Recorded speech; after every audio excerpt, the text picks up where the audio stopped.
The safest place in town was the sheriff's office.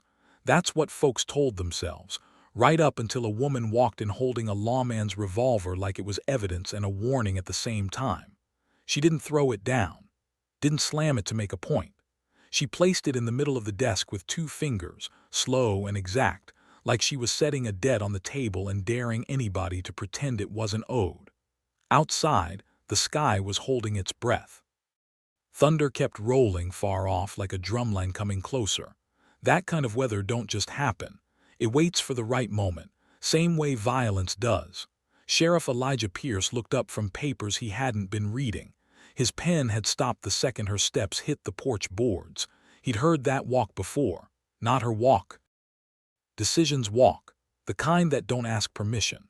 Rosa Daniels stood there with her shoulders square, dress torn where somebody had grabbed her, dark stains dried into the cloth like the night had tried to brand her. Her hair had slipped loose, but her face was the worst part. No tears, no shaking, no pleading, just a calm so deep it felt like a grave somebody already dug. Elijah's eyes dropped to the gun. He knew it. Everybody knew it. That was Henry Calhoun's iron, the chief's pride. The same piece that had been flashed in men's faces when law needed a louder voice. The cylinder was open, empty chambers staring up like blank eyes. One spent casing still sitting there, quiet proof that the weapon had already spoken. Rosa met the sheriff's gaze like she wasn't asking for anything. "I did it," she said, "not a confession. A report." Elijah swallowed hard. In 12 years wearing that badge, he'd heard men lie with confidence, cry with theater, beg with spit strings hanging from their lips. He'd never heard somebody sound like this. "Rosa," he tried, but the name came out wrong, like he was calling her back from somewhere he couldn't reach. She didn't blink. "He's in his bedroom," she said, "and he ain't getting up." The room felt smaller after that. Lamp light flickered like it was nervous. A clock somewhere kept tapping out seconds that suddenly felt expensive. Elijah's mind ran the town faster than his mouth could. He could already see it, white men half drunk and fully certain, boots on wood. Rope in hand, torches carried like they were doing God's work. They wouldn't ask what happened. They'd only ask where she was. He kept his voice low because loud voices make promises you can't keep. "You understand what you just started." Rosa's mouth didn't move much when she spoke, like she didn't want to waste energy on a world that had wasted her. "I understand," she said. "You understand what he started." That landed different, because Elijah did understand. Not every detail, not every bruise, but enough. He'd watched Calhoun for years the way a man watches a storm line in the distance. He told himself as long as it stayed over there, it wasn't his problem. That was how men like Elijah survived. They called it peace. They called it order. They called it not making trouble. But trouble had been making itself the whole time. Rosa turned away from the desk and walked to the lone chair against the wall, the one they sat prisoners in when they still thought arguing could save them. She lowered herself into it like she was taking her seat in a courtroom already built for her. "I'm not running," she said, folding her hands in her lap. "Not hiding. Do what you're supposed to do." Elijah's throat tightened. "There are men," he said, nodding toward the window, toward the town that was already waking up hungry, "who'll come in here tonight and tear this building apart to get to you." "I know. Then why walk in here?" Rosa looked at him, calm and steady. "Because if I disappear," she said, "they'll tell the story their way. I'm done letting them do that." Elijah stared at the gun again. It wasn't just metal on wood. It was a line crossed in ink that wouldn't erase. And before he could find the next words, before he could decide whether he was a man or a badge, the office door opened behind Rosa and footsteps hit the floor, heavy, confident, familiar. Henry Calhoun wasn't in the room, but his shadow was. And Sheriff Pierce already knew the kind of trouble that walked like it owned the keys. Rosa didn't grow up planning to become dangerous. Danger found her early, like it does most people who don't have the luxury of choosing their battles. It moved in quiet, lived in rules nobody wrote down, spoke through badges, glances, and doors that closed a little too fast. That morning started like all the others, with coughing. Not polite coughing. Not the kind you clear your throat with.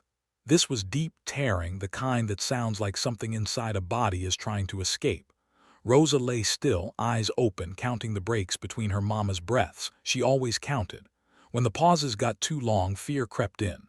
When they came too fast, fear stayed anyway. The house was cold, not winter cold. Alabama cold, damp, sticky. The kind that settles into wood and bone and refuses to leave. She slid out of bed, dressed quiet, and moved through the cabin like she'd been trained for it. Every step memorized, every board forgiven for creaking. She was kneeling by the stove when she heard the horse. Fast, angry. Nobody rode like that to bring good news. Rosa stood up slow, not because she was scared, because fear shows itself when you rush. She opened the door and stepped onto the porch. A boy sat high in the saddle, badge too shiny, confidence borrowed from men who weren't there. He didn't take his hat off. Didn't need to. "You Rosa Daniels." She nodded once. "Your brother was in town last night." That sentence carried weight, too much weight for a morning. "What about him?" "Locked up," the boy said. "Got into it with Billy Henderson." Rosa felt it hit her chest before her mind caught up. Billy Henderson, mean drunk, white, untouchable in the way men get when the town's rules bend for them. "What kind of got into it?" she asked. The boy smirked like the answer was obvious. "The kind that breaks a white man's face." Behind her the coughing stopped. Silence replaced it, worse silence. "You should come down," the boy added, "before the chief decides how bad this looks." He turned the horse and left without waiting. That's how power walks away. It never checks if you're still standing. Her mama was in the doorway, wrapped in a blanket, eyes already knowing. "Ike?" she asked. Rosa nodded. Her mother closed her eyes like she was bracing for a wave she'd seen coming her whole life. "Be careful in that place," she said. "That jail don't feed people, it eats them." Rosa kissed her forehead, grabbed her good shawl, and stepped back into the world with a plan she didn't know was already breaking. The jail smelled like old paper and old lies. Sheriff Pierce was behind the desk, calm on the outside, tired underneath. He didn't act surprised to see her. That told her everything. "I want to see my brother," Rosa said. Elijah hesitated just long enough. "The chief wants a word first." That was the moment, the shift, the air changing direction. Rosa sat in that chair for 2 hours, watching the clock pretend it wasn't moving, watching deputies come and go without meeting her eyes, learning patience in a place designed to drain it. Then the door opened. Henry Calhoun filled the room like he owned the walls, big, clean, confident, a man who'd never had to explain himself and never planned to start. "Miss Daniels," he said smooth. "Come on back." The office he took her into had no windows. That wasn't an accident. Power prefers rooms where the outside can't interrupt. He didn't yell, didn't threaten. He explained. Explained how things worked, how witnesses talked, how judges listened, how boys like Ike disappeared into work camps and came back wrong or not at all. Then he leaned closer, explained the alternative. Rosa understood before he finished speaking. That's the thing about people who grow up watching Predators. You recognize the shape of the trap before it snaps. Her brother's life balanced against her body. A deal only one side ever honors. She asked one question, the only one that mattered. "How do I know you won't lie?" Calhoun smiled, honest in his own way. "You don't." When she walked out of that room, something in her stayed behind. She made it 3 blocks before the alley took her legs out from under her. By nightfall, she was walking up a hill she'd never planned to climb, toward a house where the lights were already on and the door opened too fast. Henry Calhoun locked it behind her. That was the first night. It wouldn't be the last. And somewhere in town, a sheriff watched a woman disappear into a place she didn't belong and told himself tomorrow was soon enough to do something. Tomorrow, it turned out, was already too late. After the first time, Rosa learned something important. The body can survive things the soul keeps score of. Daylight didn't change that. It just made the pretending easier. She went back to the general store like nothing had shifted, swept floors, counted jars, took change with steady hands. Mr. Gibson nodded at her like the world still made sense. "Chief says your brother might get some mercy," he mentioned one morning casual. "Good man, that Calhoun. Hard but fair. Rosa didn't correct him. By then, Calhoun owned her time the way men like him always do. No schedule, no warning. A deputy would appear like a summons from God, voice flat, eyes empty. "Chief wants you tonight." And she would go. At first she cried on the walk back, quiet tears, careful not to be heard. Her mother would sit beside her bed and hold her without asking questions both of them already knew the answers to. Then the crying stopped. Something inside Rosa cooled off, hardened. She learned how to leave her body without moving an inch, learned how to watch a man do what he wanted like it was happening to someone else. That's how she survived. That's how Calhoun thought he'd won. The town noticed the change before she did. Rosa used to hum, used to laugh soft when nobody important was listening. Now she moved like a shadow with a purpose she hadn't named yet. Some folks guessed, some knew, most chose not to see. Silence is the cleanest lie a town can tell itself. Then they killed a boy, 14 years old. Name was Benjamin. Crime depended on who you asked. Looking wrong, standing wrong, existing without permission. They took him in the night. By morning he was hanging from a tree, and the law called it unfortunate. Rosa stood at the funeral with her hands clenched so tight her nails drew blood. She listened to careful prayers and careful words that didn't name the thing everyone could smell. After, an older woman whispered what everybody was afraid to say. "They gonna keep doing this till somebody stops them." Rosa didn't speak, but something moved in her chest, something Calhoun hadn't taken. That night when he touched her, she didn't leave her body. She stayed, she studied him. The way his confidence sagged when he drank. The way his hand always drifted to the nightstand without thinking. The way men like him never believe the end is coming until it's already inside the room. The thought arrived quiet. You could end this. It scared her. Then it didn't. Her mother got worse in May. The coughing turned wet. The blood stopped hiding. Rosa knocked on the white doctor's door with money in her hand and desperation in her eyes. He didn't look past her skin. "I don't treat your kind." The door closed. That night her mama spoke the truth sickness makes honest. "Men like him don't stop," she whispered. "They just get bored." Rosa didn't answer, but she listened. Sheriff Pierce listened too, whether he meant to or not. He watched Rosa walk uphill again and again, watched her come back looking smaller, watched himself do nothing, until one afternoon she sat across from him and asked a question he couldn't dodge. "Is he ever going to let my brother go?" Elijah told the truth because lying felt heavier. No. That was the moment Rosa decided. Not in anger, not in tears, in clarity. She didn't ask permission. She gave notice. "I'm going to end him." Elijah should have stopped her, should have threatened, should have arrested her right there. Instead, he told her where the gun slept. That's how history really turns, not with speeches, with small choices men make when they're tired of being afraid. 3 days passed like borrowed time. Rosa wrote letters, kissed her mama's hand longer than usual, looked her brother in the eye and made him promise to survive no matter what came next. Then the summons came again. Tonight. She dressed careful, not for him, for herself. When she walked up that hill, she wasn't trembling. She was walking into a room she'd already left. Calhoun was drinking when he opened the door, confident, sloppy, comfortable. Upstairs, the gun waited where it always did. And when Rosa closed her fingers around it, the power in that house finally shifted. Calhoun saw it in her eyes before she pulled the trigger.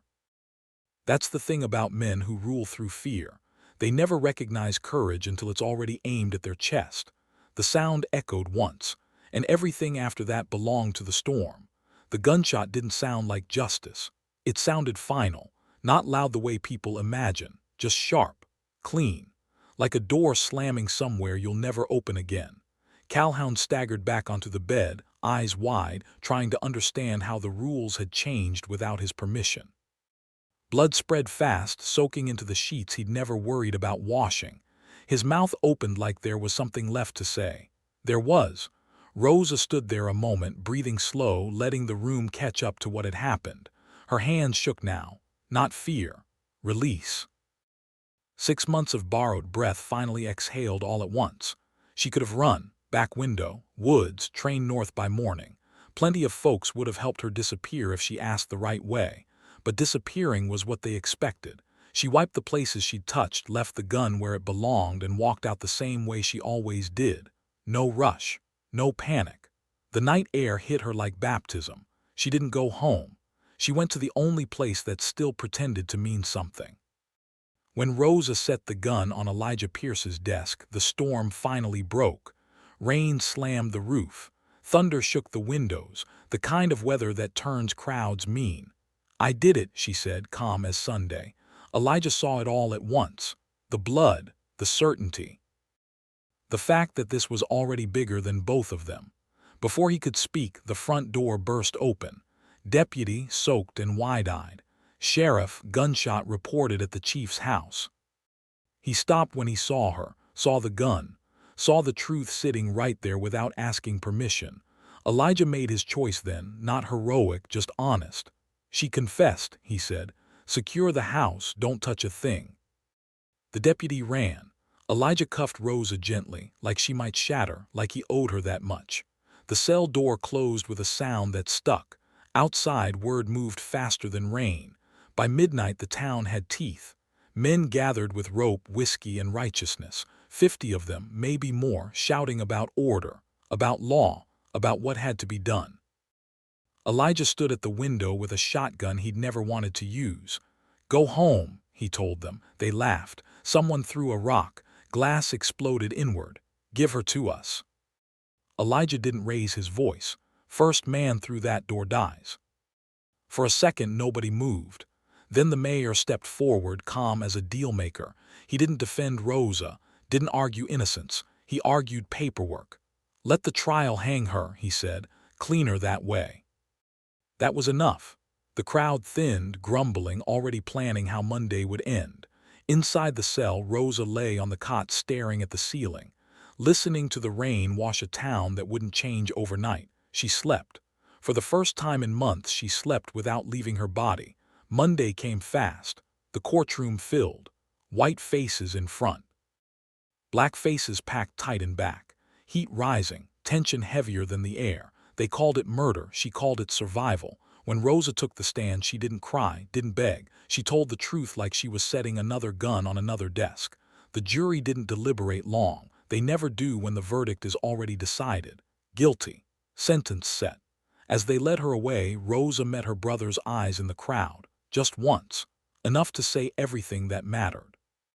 Outside, the storm clouds were already building again.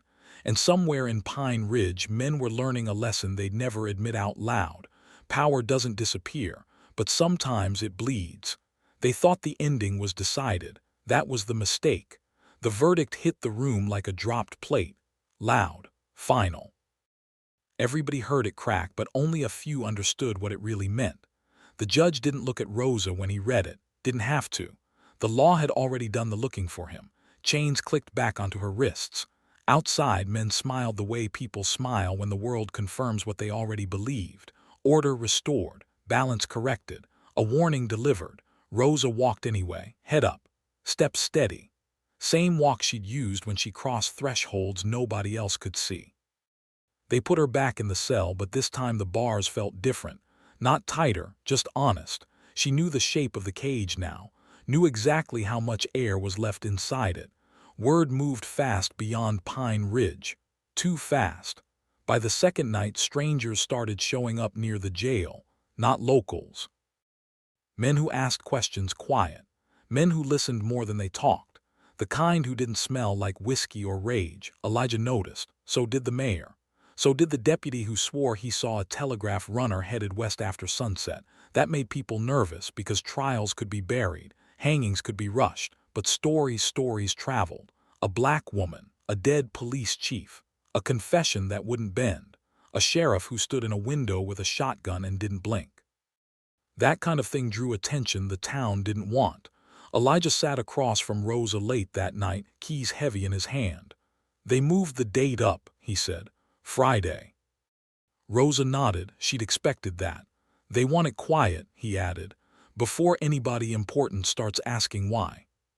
She smiled then, not big. "Just enough. That means somebody already is." Elijah studied her. This woman who had walked through hell and come back carrying truth like a weapon. "You're not afraid," he said. "I already paid," Rosa replied. "Everything after this is interest." That night the coughing stopped in her mama's chest. By morning the cabin was quiet in a way that didn't ask for counting anymore. Elijah told Rosa through the bars. He didn't dress it up. He didn't soften it. Rosa closed her eyes and breathed once. Deep, controlled. "Then I'm ready," she said. But outside Pine Ridge the game had shifted. Because somewhere down the line a man in a clean suit was reading a wire twice. Because somewhere else a newspaper editor had decided this was a story you don't ignore. Because somewhere people were starting to ask the wrong questions.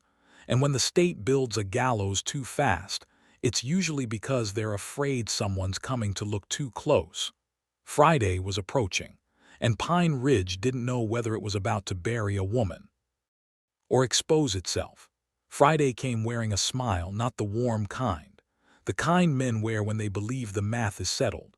They woke Rosa before dawn, chains again, paperwork already signed. No preacher this time, no speeches, just procedure moving fast enough to outrun doubt. That's when the first crack showed. A rider came in hard from the west, not local, different posture, different urgency. He didn't look at the gallows, he looked for the sheriff. Elijah read the paper once, then again. Then he sat down. Federal inquiry. Those two words don't sound dangerous unless you've spent your life avoiding them. The mayor demanded delays. The judge demanded silence. The prosecutor demanded speed. Everybody demanded something except the one thing that mattered: time. Outside, the crowd was smaller than expected. No ropes this morning. Too many unfamiliar faces watching, writing, remembering. Rosa stood in the hallway listening. She could feel it now, the pressure shifting. The town holding its breath the same way it had the night she walked into the sheriff's office. Elijah stepped up to her cell. "They're not stopping it," he said low, "but they can't rush it anymore." Rosa nodded, calm, always calm. "That's enough," she said, "because delay is how truths get teeth." And somewhere beyond Pine Ridge, men with clean hands were starting to follow the money, the bodies, the paperwork that never quite lined up. Henry Calhoun was dead, but his shadow wasn't. And shadows don't vanish when you kill the man, they spread. The gallows would wait, and Pine Ridge was about to learn what happens when the whole board gets flipped, not just one piece. By the time Saturday morning showed its face, Pine Ridge felt watched, not haunted, watched. Men who used to lean on counters and talk loud started lowering their voices. Deputies who used to swagger checked their reflections twice. Doors stayed shut longer than usual. Curtains moved when nobody was supposed to be home. That's how you know the game changed. When the people who always felt safe suddenly start acting careful. Rosa sat on the edge of the cot, hands resting easy, listening to the jail breathe around her. She could hear footsteps outside that didn't belong to anyone she recognized. Shoes too clean, cadence too measured. Elijah came back before noon. "You've got visitors," he said. She didn't ask who. The interview took place in the front office. Two men, dark suits, no badges on their belts. One took notes. The other just watched her like he was mapping something invisible. They didn't accuse, didn't threaten. They asked questions the way surgeons do, about Calhoun's authority, about deputies, about bodies that never made it to court, about boys who vanished between arrest and paperwork. Rosa answered everything. Plain, precise. No emotion, no drama. Truth hits harder when you don't dress it up. When they finished, the quiet one finally spoke.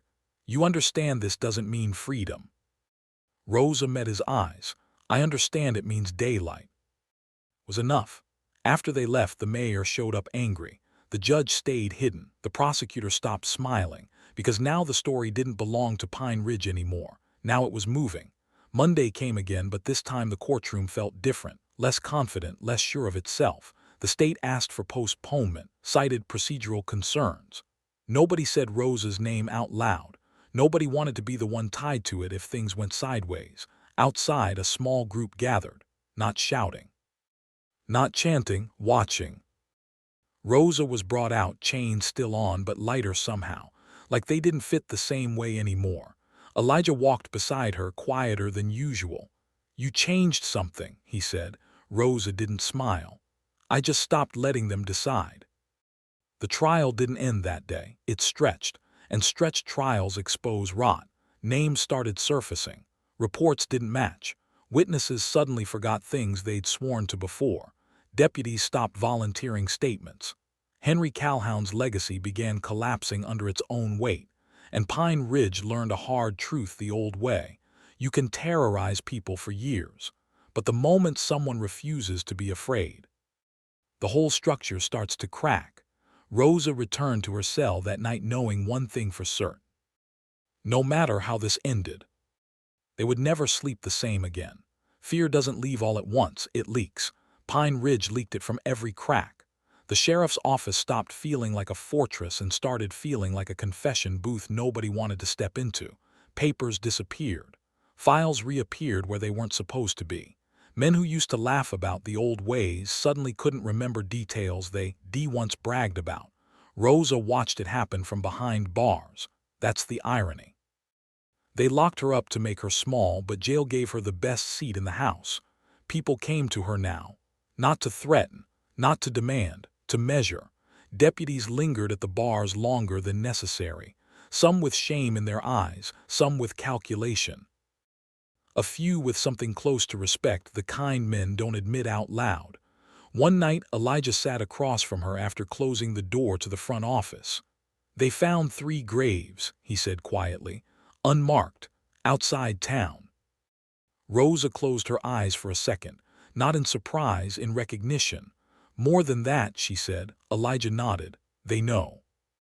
The newspapers arrived 2 days later, folded under arms, passed hand to hand. Names printed where silence used to live. Henry Calhoun stopped being a martyr and started being a pattern. That's when the threats changed. No more shouting crowds, no more torches. Now it was notes slid under doors, looks held too long, warnings whispered like favors. Elijah got one too, so did Rosa. "You made enemies who don't need a badge," he told her. She leaned back on the cot, unbothered. "I always did." The state announced a review, not justice. A review, that's how systems apologize without meaning it. The charge stayed, the gallows stayed, but doubt had moved in. And doubt is poison to certainty. One evening, Rosa heard arguing outside the jail, the mayor's voice, angry, desperate, followed by another voice she didn't recognize, calm, northern, unimpressed. The door opened later than usual. Elijah stood there with a paper in his hand and something unfamiliar on his face. Relief. "They're moving you," he said. "Out of county tonight." Rosa stood slowly. "To where?" "Somewhere they can't control the ending." She nodded once. As they walked her out the back, a carriage waited without markings. No crowd, no ceremony. Just transition. As the door closed behind her, Rosa looked back at Pine Ridge one last time. The town hadn't changed, but it had been exposed. And once a place knows, it's been seen. It's never safe the same way again. The wheels started turning, and somewhere down the road a new fight was already setting its pieces. The road out of Pine Ridge didn't feel like freedom. It felt like relocation. The kind criminals do when heat gets too close. The carriage moved before dawn, wheels cutting through damp dirt, lantern low, driver silent. Rosa sat inside with her hands free for the first time in weeks, and that freedom felt heavier than chains, because now she mattered. When nobody's watching, you're disposable. When eyes turn your way, you become leverage. They took her to a county that pretended it was cleaner. Different courthouse, different jail, same wood, same bars, same quiet understanding of how things really worked. But the air was different. People asked questions here, not the loud kind, the kind that leave paper trails. Rosa was put in a cell with a window this time, small, high, enough to remind her the world still existed without asking her permission. Elijah didn't come with her. That was intentional. Distance protects people who finally decide to do the right thing. Still, she got word. Notes passed through hands that knew how to move unseen. A lawyer from up north asking for transcripts. A church group collecting statements. A federal clerk requesting names. Not justice. Pressure. That night, Rosa dreamed of nothing. No coughing, no footsteps on stairs, no doors locking behind her, just quiet. That's when the danger changed shape, because the more truth spreads, the fewer places it can hide. and men who have lived off shadows don't adapt well to light. 2 days later, a guard stopped outside her cell longer than necessary, didn't speak, just looked. Rosa looked back. She learned something important in Pine Ridge. Fear always announces itself. Real threats don't. The guard moved on. But Rosa stayed awake long after lights out, listening to a building that didn't know yet which side it was on. Somewhere far away, a decision was being made. Somebody weighing cost against consequence. Somebody asking whether one woman was worth the trouble she caused. That's the moment before power moves. And Rosa Daniels had learned to recognize it. The decision didn't come loud, it never does. It came wrapped in routine, carried by men who knew how to keep their faces empty. Rosa felt it before she saw it. A shift in footsteps, a pause that lasted half a second too long.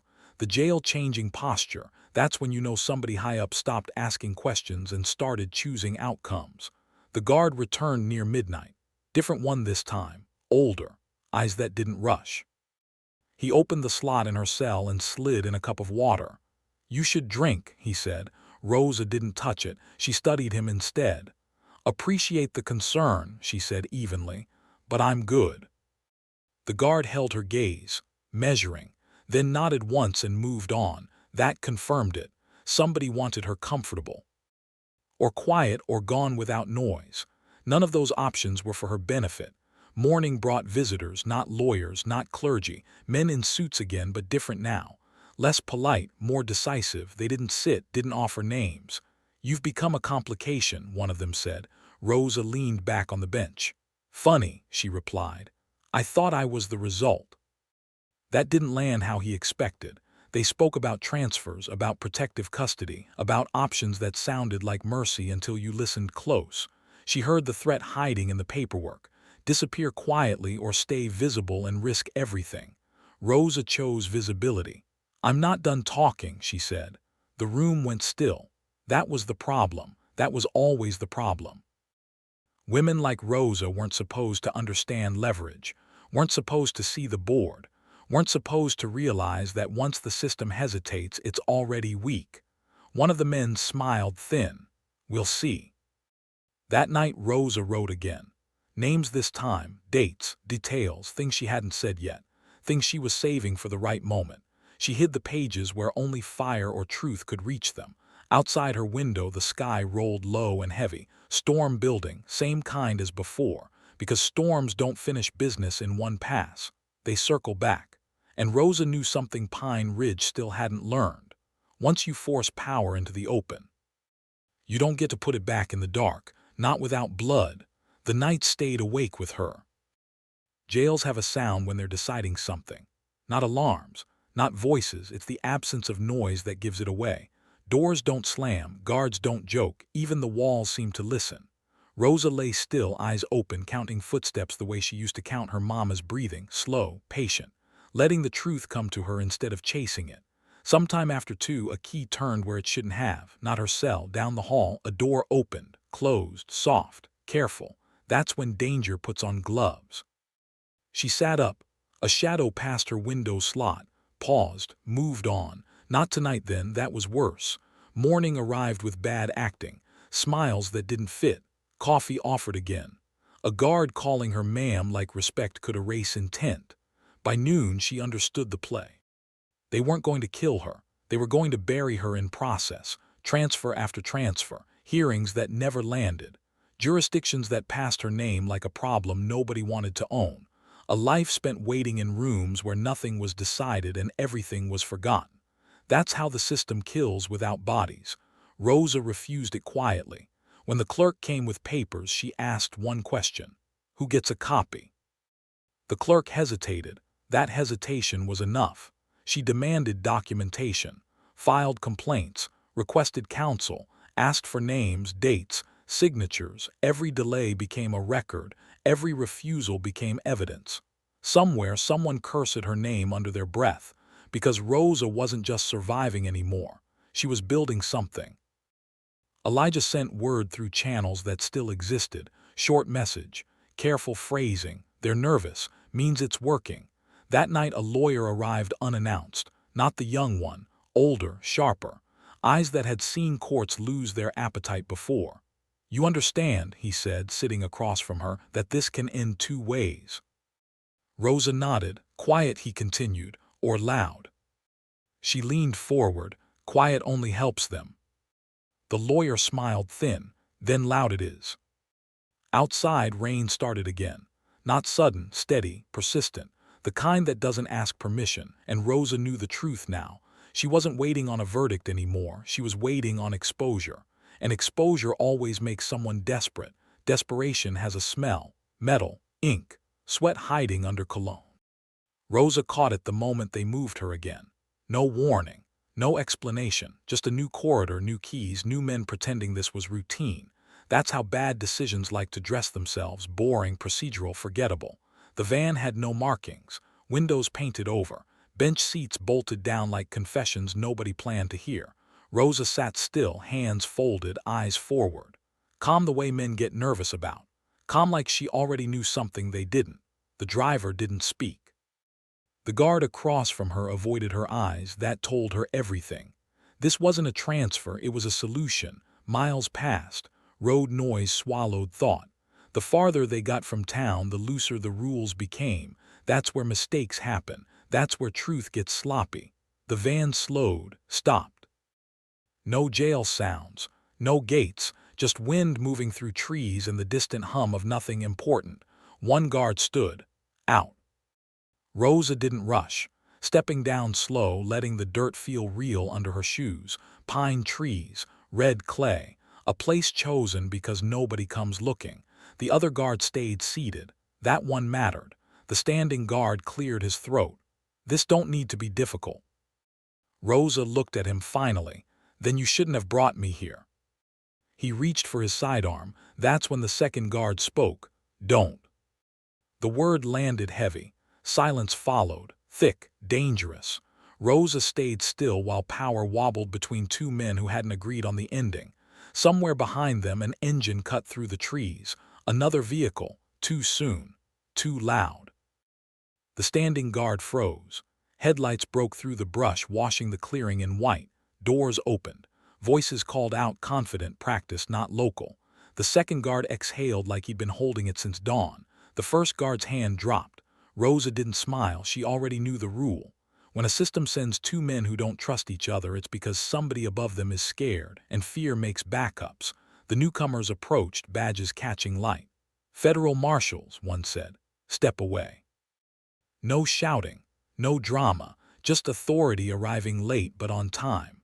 Rosa was escorted back toward the road, the trees closing behind her like they were swallowing a secret that almost worked. As she got into the new vehicle, she looked back once, at the guard who'd almost ended her. He wouldn't meet her eyes, because now he knew what it felt like to be on the wrong side of a story that wasn't done yet. And Rosa Daniels was no longer a prisoner. She was evidence. They didn't put cuffs back on her. That was the first sign this had crossed a line nobody could erase. The car moved fast, tires humming like the road owed it something. One marshal drove. The other watched the mirrors the way men do when they know someone is going to follow sooner or later. Rosa sat between them, steady, unreadable.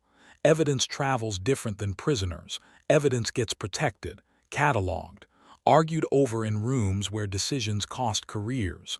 One of the marshals finally spoke. "You understand," he said, "this doesn't end clean." Rosa looked out the window at land rolling past, towns shrinking behind them.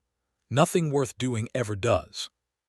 They took her somewhere quiet, not hidden, strategic, a place with phones that rang straight to Washington and files that didn't disappear when mayors made calls. For the first time since Pine Ridge, Rosa slept in a bed without bars. She didn't sleep long. Morning brought folders, names, timelines, maps with red circles that looked a lot like targets. Calhoun's name sat in the center, but he wasn't alone anymore. Patterns emerged. Convict leases, missing boys. Complaints buried under stamps and signatures. A machine that had been running so long nobody remembered who built it. Rosa filled in gaps they didn't even know were there. Not emotionally, methodically. That scared them more. By afternoon, phones started ringing harder. Governors' offices, judges, Men who didn't like hearing their names spoken by people with jurisdiction. One marshal leaned in close. "Someone wants you quiet," he said. "Not dead, quiet, forgotten in some safe corner." Rosa met his eyes. "That's not an option." He nodded, didn't think so. That night she stood at a window looking out over a city that didn't know her story yet. Lights everywhere, power everywhere. Same game, bigger board. Somewhere out there, men were realizing too late that killing one woman didn't stop the bleeding. It started it. Because once truth gets federal protection, it doesn't need permission anymore. And Rosa knew the next move wouldn't come with a warning. It never does. Someone was going to try again.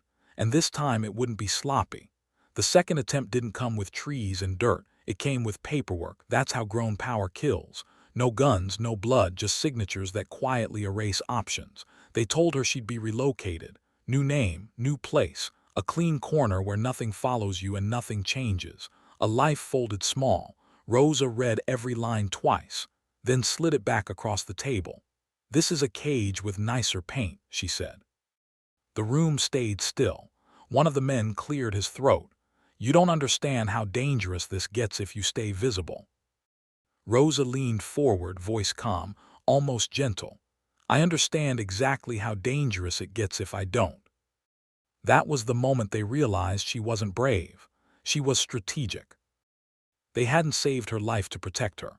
They'd done it to contain her, to manage fallout, to close a chapter clean. But Rosa wasn't a chapter, she was a loose thread, and loose threads pull. Word broke before they could stop it. A northern paper ran the story without asking permission. Names redacted, facts sharp, tone unforgiving. By noon, other outlets were calling. By evening, senators were requesting briefings. Calhoun stopped being a local problem. He became a national embarrassment. That's when the phone rang in the other room and stayed ringing. Someone finally said the quiet part out loud. "We can't control where this goes anymore." Rosa heard it through the wall and smiled to herself. Not victory, recognition.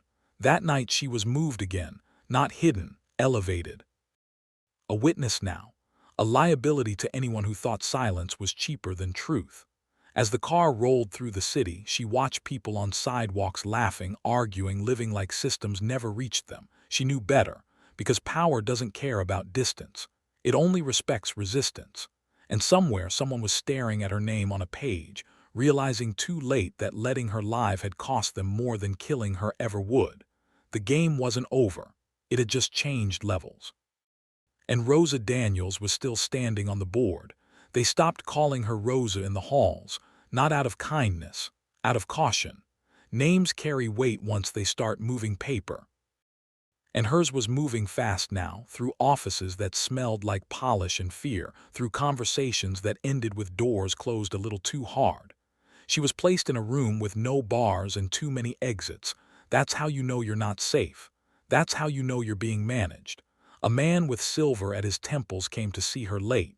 Not a marshal, not a lawyer, something in between. "You've done enough," he said. "More than enough." Rosa didn't answer. "History will remember this," he continued. "But history doesn't need you standing in the middle of it." She looked at him then, really looked. "History," she said quietly, "never asks permission." He smiled thin. "You don't know how ugly this gets." Rosa leaned back in her chair, calm as ever. "I know exactly how ugly it already is." That night the building went into lockdown without saying the word. Elevators paused longer than usual. Phones stopped ringing. Security doubled where it didn't make sense. That's when you understand something is about to be traded. A guard she hadn't seen before passed her door and didn't slow down, didn't look in. Wrong kind of confidence. Rosa stood by the window, watching the city lights blink like signals. Somewhere in that grid, a decision had been made that didn't include her consent. She felt it the same way she'd felt every turning point before. The air tightening, the board resetting, someone deciding who was expendable. Footsteps approached, more than one, measured, official. Rosa didn't move. Because whatever came next, deal, disappearance, or disaster, it wouldn't be the end. It would be the reveal. And somebody was about to learn the hardest lesson in the game. When you try to silence the truth, you only teach it how to speak louder. The footsteps stopped outside her door, not rushed, not hesitant, confident in the way only men with paperwork think they're untouchable. The handle turned once, clicked, didn't open. Rosa smiled to herself. That meant somebody else still had a say. Voices murmured on the other side, low, tight, the kind of argument that doesn't care who hears because it already assumes control. Then another voice cut in, older, sharper, final. No. Silence followed. The door stayed closed. Rosa exhaled slowly, not relief, confirmation. The kind you get when two powers collide and one realizes it moved too late. Minutes passed, maybe more. Time stretches when outcomes hang undecided. Finally, the lock disengaged. Elijah Pierce stepped inside. He looked older, thinner, like a man who'd walked through fire and come out with nothing left to burn. "They didn't expect you to last this long," he said. Rosa turned toward him, eyes steady. "Neither did he." Elijah nodded. "They're splitting. Some want you buried in red tape. Some want you gone. A few want the whole thing aired out so it stops poisoning them." "And you?" Rosa asked. He met her gaze, didn't look away this time. "I want to finish what should have been done years ago." That was dangerous talk. The kind that costs men their careers, their homes, sometimes their lives. Outside, sirens wailed somewhere distant, not coming closer, just reminding everyone how thin the line was. Elijah lowered his voice. "They're setting up a hearing, not local, not friendly, but real." Rosa stood. "When?" "Soon," he said. "Soon enough that somebody's going to panic." She nodded once, because panic makes mistakes, and mistakes leave fingerprints. As Elijah turned to leave, he hesitated at the door. "Rosa," he said quietly, "once this starts, there's no stepping out of the light." She answered without missing a beat. "I stepped out of the dark a long time ago." The door closed behind him. Rosa returned to the window, watching the city pulse beneath her. Somewhere, phones were ringing. Deals were being reconsidered. Old loyalties were cracking under pressure they weren't built to survive. The board was crowded now. Too many players, too many eyes, and someone somewhere was about to make a move they'd regret. Because the game wasn't about saving her anymore. It was about surviving what she was about to say. The hearing wasn't announced. It was leaked. That's how real pressure works. You don't invite it in. You let it find the door on its own. Rosa was moved before sunrise. Different building, different route. Same feeling in the air, that quiet hum right before something expensive breaks. This room had no windows, long table, flags in the corners. Men and women seated who didn't pretend to be neutral. They didn't need to. Neutrality is a luxury you drop once the truth gets teeth. They swore her in. Rosa raised her hand without hesitation. She didn't ask for water, didn't ask for time, didn't ask for mercy. She spoke. She spoke about leverage, about how fear is managed, about how a badge becomes a weapon when the system protects the wrong men. She didn't dramatize, didn't decorate. She named names, not just Calhoun, the ones who signed, the ones who ignored, the ones who benefited from silence and called it order. Halfway through, a man at the far end of the table stood up and left. That mattered. Another started sweating through his collar. That mattered more. Rosa kept going. When she finished, nobody clapped. Nobody spoke. That's how you know damage has been done. They escorted her out a different way. Longer corridors, more security, fewer exits. Elijah caught up to her near a stairwell. "Phones are lighting up," he said. "People are scrambling." "Good," Rosa replied. As she passed through the last door, she felt it again. That tightening, that pause, that sense that someone had just lost patience. Because truth doesn't just expose monsters, it threatens the men who fed them. And somewhere, right now, someone was deciding whether letting Rosa Daniels keep talking was more dangerous than stopping her for good. The next move wouldn't come with paperwork. It would come fast. And it would come quiet. The car didn't slow when it was supposed to. Rosa felt it before anyone said a word. The engine held its pitch too long. The turn that should have come did. That's the thing about danger, you don't hear it, you notice what didn't happen. The marshal in the front seat checked the mirror once. Then again. His hand drifted not to his weapon but to the radio. He didn't key it, that told her everything. Another car slid in behind them, close, too close for comfort, black paint. No plates, clean in a way that meant money, not care. The marshal finally spoke, calm, professional, like he was reading a weather report. "Stay seated. Whatever happens, don't move." Yes. Rosa didn't answer. She'd already gone still.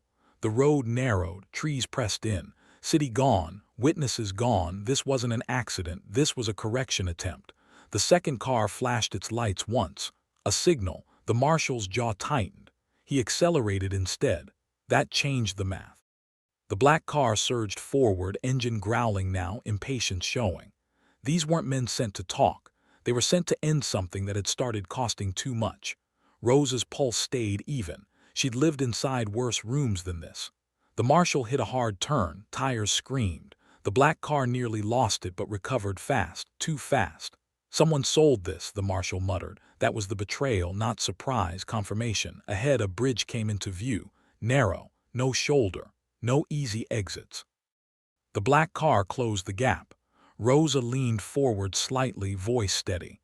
"If they stop us on that bridge," she said, "they won't leave witnesses." The marshal nodded once. "I know." The bridge rushed toward them, metal rails flashing past, water far below moving slow like it didn't care who lived or died today. The black car pulled alongside, window lowering. Rosa caught a glimpse of a man inside, calm, focused, not angry. That scared her more than rage ever could. The marshal reached for the radio, static, no signal. The black car drifted closer, inches now, nudging metal, testing balance. One wrong move and they'd all be history. Rosa's fingers curled against the seat. Not fear. Readiness. Because if this was how it ended, she wasn't going quietly. And somewhere behind that tinted glass, someone had made the call to erase her. Without realizing they just forced the most dangerous kind of fight. The first hit wasn't meant to kill. It was meant to decide. Metal kissed metal, light but deliberate, right at the rear quarter panel. A test. A question. The marshal didn't answer with words. He floored it. The engine screamed, the bridge vibrating like it didn't approve of any of this. Wind tore through the open window where the black car's shooter had leaned out just far enough to be seen. Too far. The marshal yanked the wheel left, then right, sharp, practiced, ugly. The kind of driving you don't learn in manuals. The black car clipped the rail. Just enough. Sparks flew, not cinematic, violent, unforgiving. Rosa grabbed the seat as gravity tried to remind everyone who really ran things. The black car fishtailed, tires shrieking, driver overcorrecting out of instinct instead of skill. That was the mistake. The rear end swung wide, kissed the rail again, harder this time, and momentum did the rest. The car spun once, twice, then stopped sideways, blocking half the bridge. No explosion, no fireball, just silence. The marshal didn't slow. They cleared the bridge in a blur, trees swallowing the road again like nothing had happened. Only when they were miles out did he ease off the gas, chest heaving, hands steady but white-knuckled. "You okay?" he asked. Rosa nodded. "Been worse." He glanced at her in the mirror, a look that mixed respect with something closer to awe. "They didn't expect resistance," he said. "They thought fear would finish the job." Rosa stared out the window at the road unspooling ahead of them. They always do. They switched routes twice. Phones came back alive. Voices crackled in urgent fragments. Orders changed mid-sentence. Names were repeated with the kind of edge that means careers were bleeding. By the time they reached the safe site, the story had already shifted. Attempted interference. Unknown actors. Federal obstruction. That language scares the right people. Inside, Rosa sat alone for a moment, letting her breath settle, letting the truth sink in. They had tried to erase her, and failed. That meant only one thing. The next move wouldn't be quiet. It wouldn't be careful, and it wouldn't be theirs anymore. Because once someone tries to kill the truth and misses, they tell the whole world exactly how afraid they are. And Rosa Daniels was still breathing, which meant the reckoning was just getting started. After the bridge, nobody pretended anymore. Pretending is for people who still believe the rules protect them. The safe site wasn't marked on any map. Concrete, steel, windows that didn't open, phones that rang only when something important broke somewhere else. Rosa was given coffee she didn't ask for and a chair that faced the door, not the wall. That told her who they thought she was now. A problem you keep eyes on. A truth you don't turn your back to. The marshal who'd driven sat across from her, jacket off, sleeves rolled. No small talk. "They're calling it an unauthorized action," he said. "Off the books. Nobody's claiming it." Rosa nodded. "That's how you know it was approved." He didn't argue, because the real game isn't about orders, it's about expectations. And someone had expected her to be gone by now. Files started coming in, not handed, slid, names circled in red, arrows connecting men who'd never planned to be in the same sentence. Rosa read without comment, her mind moving ahead of the pages. "This one," she said finally, tapping a name with her finger. "He panics." The room went quiet. "How do you know?" someone asked from the back. "Because he always hid behind procedure," Rosa said. "Men like that break when procedure fails." They exchanged looks, not disbelief, calculation. That's when the call came, not a threat, not an apology, a request. A senior voice, careful and tired, asking if Rosa would be willing to speak again. Public this time, on record, cameras, transcripts, no edits. They wanted control back. The illusion of it anyway. Rosa leaned back, considering. "If I do," she said, "there's no closing this." The voice on the other end paused, long enough to tell the truth without saying it.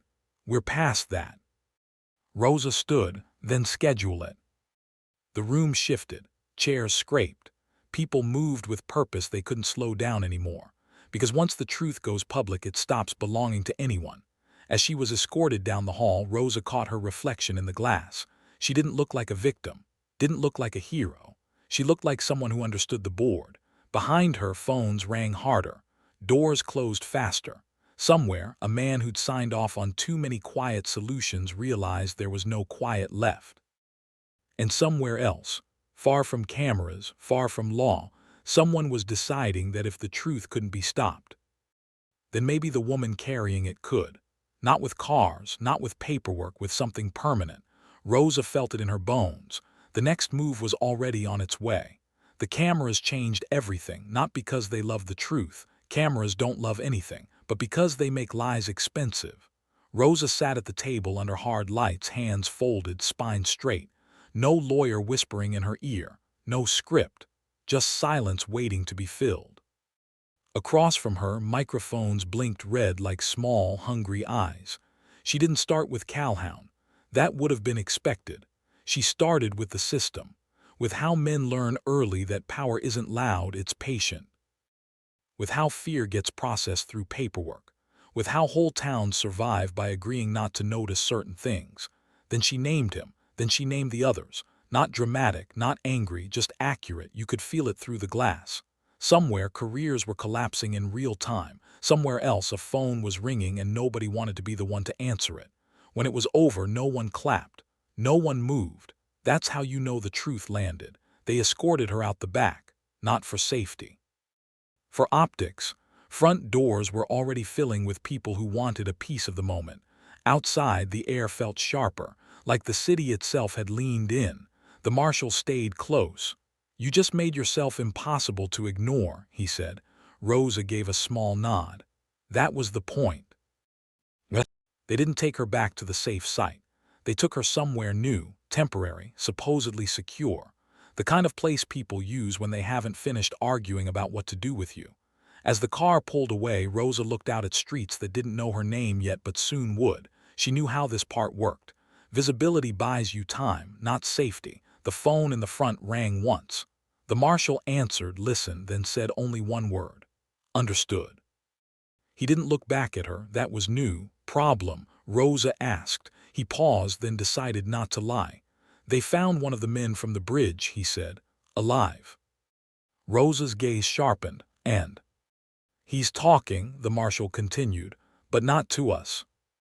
The car merged into traffic, city swallowing them whole.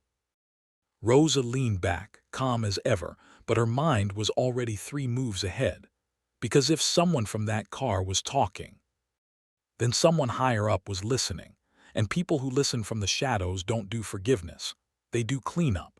And Rosa Daniels had just become the mess they couldn't quietly erase anymore. Cleanup doesn't rush. It reorganizes. Rosa felt it in the next 48 hours. The way security rotated faces too often. The way routes changed without explanation. The way nobody said her name unless they had to. That's what happens when a system decides you're radioactive. The man from the bridge stayed alive just long enough to matter, not long enough to testify, not long enough to be cross-examined, long enough to whisper names to the wrong ears. By the time Rosa heard about it, the story had already been rewritten. Single actor, rogue contractor, no paper trail worth following. That lie was old, comfortable, reliable, but it didn't sit right anymore, because too many people had already seen her speak, heard her voice without tremble, watched her refuse the exits designed to make things easy. You can erase a body. You can't erase momentum. The marshal came in late that night, face tight, door closed behind him. "They're consolidating," he said. "People are circling wagons." Rosa nodded. "Means they're scared. Means they're dangerous." She met his eyes. They always were. He hesitated, then said the part he wasn't supposed to. "There's talk of cutting you loose. Not officially. Just letting the attention move on." What? Rosa leaned forward slightly. "And the story?" "They'd call it unresolved." She exhaled once, controlled. "That's the same as a lie." Silence stretched between them. "You know what happens if they do this," he said. "You won't get another warning." Rosa stood. "Then it's a good thing I already said what needed saying." He searched her face like he was trying to find fear he could work with. He didn't. That night, Rosa wrote again. Not names this time, patterns, structures. The way power reroutes itself when exposed. The way violence hides inside policy. She handed the pages to the marshal in the morning. "Make copies," she said. "Then lose the original." He understood. By afternoon, a new development hit the wires. Another county, another inquiry, another old case suddenly reopened. Not because of her, because of what she unlocked. That's when the message came through channels she didn't know still existed. "They can't stop this now, but they can still stop you." Rosa read it once, then tore it up. She wasn't naive. She knew how this ended for most people who stood too long in the light, but she also knew something else. When power fails to erase you, it starts negotiating. And Rosa Daniels had already decided what her price was. The next knock on the door wouldn't be from a marshal. It would be from someone who wanted a deal. And deals in this game are just confessions waiting to happen. The knock came just after midnight. Not loud, not secretive, confident. That was the tell. The marshal didn't answer it. He looked at Rosa first, like this was her call now. She nodded once. The door opened, and the man who stepped in didn't carry a badge, didn't need one. His suit was tailored for rooms without windows. His smile was practiced, careful not to look like one. "Ms. Daniels," he said, as if saying her name was a courtesy. "Thank you for agreeing to speak with me." "I didn't agree," Rosa replied. "You showed up." The man smiled thinner. "Fair enough." He sat without being invited, folded his hands, the posture of someone used to being listened to. "We're at an inflection point," he said. "Things have gone further than anyone intended." Rosa studied him the way Bumpy used to study men across tables, listening to what they didn't say. "You mean further than you could control," she said. He didn't correct her. "Let us be practical," he continued. "What you exposed won't be undone, but it can be contained." Rosa leaned back. "Contained for who?" "For the country," he said smoothly. "For stability." She almost laughed. "Stability," she said. "That's what they called it in Pine Ridge too." The man shifted, just a fraction, enough. "We can offer protection," he said. "A permanent arrangement, resources, distance." "And silence," Rosa replied. "Discretion," he corrected. Rosa leaned forward now, voice calm, deadly precise. "Discretion is what kept boys in unmarked graves." The room tightened. The man held her gaze, realizing too late that this wasn't a negotiation. It was an audit. "What happens if I say no?" Rosa asked. He answered honestly. That surprised her. "Then things get unpredictable." Rosa nodded. "They already are." What? She stood, signaling the end. "Here's my counter," she said. "Everything goes public. Names, systems. You don't get to manage the story, you only get to survive it. The man rose slowly. You're asking for chaos. Rosa met his eyes. No, she said, I'm asking for daylight. For a long moment, neither of them moved. Then the man smiled again, this time without warmth. We'll be in touch. As he left, the marshal closed the door and exhaled. You just turned down the safest deal you'll ever get, he said. Rosa looked toward the window, city lights blinking like witnesses. Safety, she replied, is how this started. Somewhere far above them, someone was already rewriting strategy, because when a woman refuses the deal, the only options left are exposure or elimination. And the people who'd lost control of the board were running out of patience.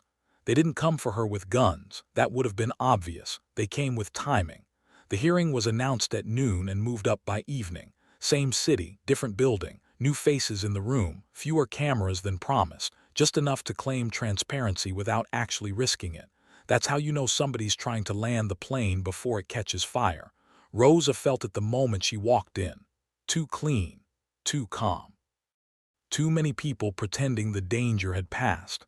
This wasn't about testimony anymore. This was about closing a file while they still could. She took her seat anyway, because backing out is what they expect when pressure tightens.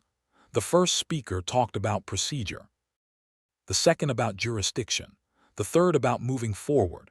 Nobody said Calhoun's name. Nobody said Pine Ridge. That was the erasure attempt. Rosa waited. She let them build their narrative brick by brick because the higher it gets, the harder it falls. When they finally invited her to speak, the room leaned in without realizing it. She didn't raise her voice, didn't accuse. She told one story, about leverage, about how silence is enforced without ever being ordered, about how men learn they don't need to give commands if the system already knows what to do. Then she stopped, looked straight at the panel. And now, she said, you're trying to do it again. A ripple moved through the room, subtle, nervous. One man shifted in his chair. Another reached for water he didn't drink. Rosa continued, you can close this hearing. You can bury my words. You can move me somewhere quiet and tell yourselves this is over. She leaned forward just slightly, but you already lost control. Someone interrupted her, too fast. We're not here to speculate. Rosa cut him off, calm as ever. No, she said, you're here to survive. Silence slammed down because she was right, and everyone in that room knew it. Outside, phones started ringing again. Harder this time, news desks, senators, people who'd been waiting for confirmation that the mess was real. The panel called a recess. That's when the marshal leaned in close to Rosa's ear. Someone's moving, he said. Fast. She nodded, because she'd been expecting that. When power realizes it's about to lose the board, it doesn't negotiate, it gambles. And the final bet was already in motion. The gamble came dressed as protection. A sudden route change, a different elevator, a hallway that wasn't on the original plan. Rosa clocked it immediately. Too many turns, too few people. The marshal walking half a step ahead instead of beside her. That's when danger stops pretending. She didn't panic. Panic is loud. Panic gives permission. She slowed. Where are we going? She asked. The marshal didn't answer right away. That told her enough. At the end of the corridor, a door stood open that wasn't supposed to be. Inside, lights were dim. No cameras, no flags, no witnesses. This was the end they preferred. Quiet, plausible, forgettable. Rosa stopped walking. The marshal turned, jaw tight, eyes conflicted. He wasn't the architect, just another piece pushed too far. They don't want a martyr, he said quietly. They want closure. Rosa stepped closer, voice low, steady, unafraid.